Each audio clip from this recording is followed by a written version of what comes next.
Mr. Jones, thank you very much for joining us today. I'm very happy that you could be here with us. And really what we wanted to talk to you about was the crop year for corn and soybeans this year in Ontario. And as we've mentioned, and as many people know, we did the Great Ontario Yield Tour. We were out there doing some sampling. And in kind of big terms, we found Southwestern Ontario is going to be okay, pretty good yields, should be in good shape. Central Ontario, probably not the greatest yields, but they'll still be okay. But a lot of farmers in Eastern Ontario, we think, are going to have a less than average, far less than average crop year. So we wanted to reach out to you, Minister Jones, just to see from your perspective. We know there are certain government supports in place. Can you talk to us about some of those things? And can you tell us some of what you've seen as the Minister of Agriculture? Thanks, Denise, and thank you for letting me have an opportunity to amplify this important message. This summer has been very productive for us because we've had a chance to see and meet with farmers on their farms and speak to families and see the challenges and the opportunities firsthand. So this summer, I've met with farmers on their farms from Thunder Bay to Timmins, down east, like you say, where drought has affected crops, especially corn, and hay, soybeans, and wheat, and all through central and southwestern Ontario. And what we've seen, the best way to describe it is we had a delegation of representatives from southwestern Ontario travel to Ottawa on via train. And the landscapes change as you saw the train ride. I've done that train ride myself. You can see, like you said, lush, strong, fairly productive, pretty good yields in the southwest, to like spots where almost there's microclimating in the central region where, one area looks pretty good. The next area, a few concessions over, definitely drought affected. Eastern Ontario, the townships in the Eastern Ontario areas, especially like places through Durham, Kawartha Lakes, Peterborough, Hastings, Lennox, Addington. I was there. I saw it. It's devastating and it's impactful, and the impacts will be serious. What I'm here to assure your viewers and your readers is that we have their backs. And our government, like no other, listens to. We're informed by farmers and food producers. We try and make good policies based on their lived experiences and what's happening now and what's happening, toward the future to have sustainable farms. Most importantly, farmers know their AgriCorps reps. These are people embedded in the community, and farmers know what programs work best for what they grow, whether it's agri-insurance, agri-stability, agri-recovery.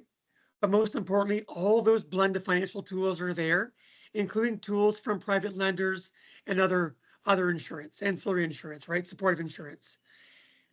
They're there for them. But most importantly, and this is coming right from the Premier and right from me as minister, there's also mental health and wellness supports in place. It's a balance. The Farmers Wellness Initiative, if you know that a neighbor is suffering, if you've not seen that person in the routine, at church, at the store, at the shop uptown over coffee, please call someone. Call 988. It's easy to remember. That's the Farmers Wellness Initiative. It's free, confidential advice for anyone. For yourself, for a family member, you may just have a question or concern. You may not be feeling right. You may be feeling uncertain about the future, or if your crop is going to have the yields you predicted. There's people there for you 24/7, 365. So what I've had the pleasure of saying and meeting people and hearing stories and seeing, just like you saw in your tour, I heard it from families. There is a level of uncertainty, not just with trades and tariffs, but now with a drought that's affected crops. We've not seen, especially in Eastern Ontario, in the last 10 years, drought this bad. So I saw the same thing you did, Denise, and we're concerned, but we're here for you through AgriCorps and through the various mechanisms we have, supports in place. The other end of that phone is staffed by someone that understands our situation, unique to farmers. We're very proud that 1 in 9 of us work in agribusiness. It's a $53 billion enterprise that moves our economy forward. It's a foundation, but it also impacts a lot of people. And that whole food value chain impacts people differently. And I'll talk for a moment about farmer wellness because the financial tools, we know what they are. Farmers know what the tools are. They know what's available, what they've subscribed for. And that's something we've been doing for more than a generation or two. And we're really good at understanding those risks and mitigating them.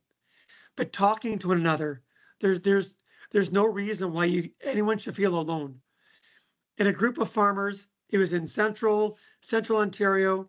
I was at the Hastings plowing match.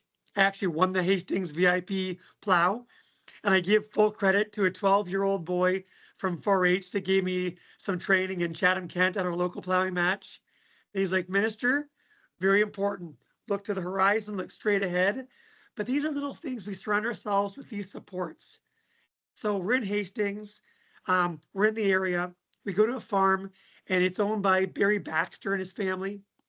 And we're looking at part of this farm, definitely drought affected. Other areas, not so bad. Just like you said, almost microclimating from one concession to a next. A neighbor gets rain, we don't. And I start to talk about checking on our neighbors without saying farmer wellness initiative or the more clinical terms. Just check on your friends, check on your family. You know when someone's not in routine. And they immediately started to pick on the pioneer dealer who was in the room who sold seeds. And they're like, beef prices are great, but these pioneer seed guys, we didn't get the best seeds. So that's resilience. The whole barn kind of erupts in laughter. And they're all pointing at the poor pioneer farm rep who's there, who's planning his daughter's wedding that weekend. But they're like, beef prices are good, Mr. Jones. And that's something we look forward to. Now we got to pay a little bit more to feed that beef cattle and to make sure that those beautiful beasts are well fed and they get those high market prices. But that's farming. It's cyclical. We know what we're getting into. It's a calling. It's a special duty. We're duty bound. I was born on a small farm. And I know that 3 or 4 years of bad times, you're almost supported by that fifth year that's exceptional. The market prices are good. Conditions are great. You pay off bills. You invest in equipment. You streamline a few processes, and you go and do it again the next year. So I feel supported. And I saw different farms from Timmins to Thunder Bay to Hastings and Addington and Lennox and Bay of Quinte. I mean, our president of Grain Farmers of Ontario hosted me at his home farm. And like you said, it's devastated. The corn is maybe good for feed. But again, they're supported by the fact that we'll take this information, we'll use our systems in place, we'll check on one another.